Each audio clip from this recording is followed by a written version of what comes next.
Many of our patients are new consultations, so they're coming in for the first time. They don't really know what to expect. They're already a bit nervous because they're coming to see a specialist. So they're thinking they might have a bad problem. So we want to try to put them at ease right away. It's going to help them. It's going to help us. It's going to make them much more comfortable with their visit. They'll be able to provide us with the information that we really want to get from them. And we want to make it a good visit. We want to make it a comfortable visit. We want them to feel that they've really been well taken care of by the time they leave. I actually started with Pentucket Medical as soon as I finished my cardiology training in Boston, so I've now been here since 1984. This is my 22nd year.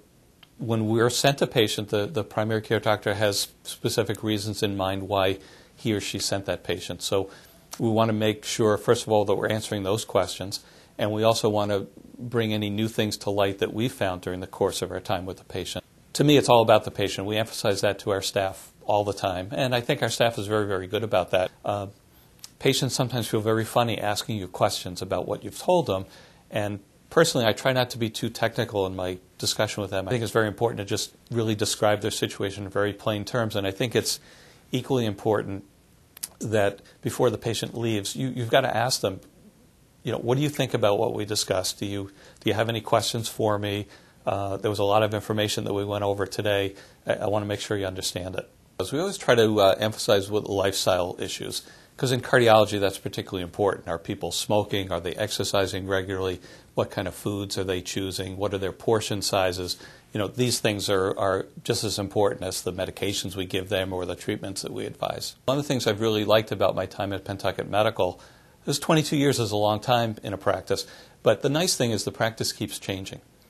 As I mentioned, we've really over the years tried to make the practice very patient-oriented, but we've also brought in a lot of new services for patients. We're able to do all the usual things that are done in a cardiology office. We have our own stress test lab. We have our own echocardiogram service. We're able to provide heart monitors for patients, and we hope to provide a lot of new services over the years. One of the things we're looking at now is bringing in cardiac CAT scans, so that we can non-invasively assess the way people's coronary arteries look. Many of the patients that are seen in our office have already had a heart problem, and many of them are long-term patients of ours we've been following for a long time. But it's always good each time they come in to review, what's happening, what's been going on with their heart history, anything new, any new symptoms, any new diet changes, any new lipid profiles that have been done. And again, it's helpful when a family member comes in because they're listening to and they're getting all this not only for the patient but for themselves. We have a very patient-centered approach. I don't think all practices do that, but I really think it's the best way. We hope that we're delivering good care. We try as hard as we can to deliver good care, but it's very, very important that the patient feels comfortable with all the things that we do and all the things that we discuss.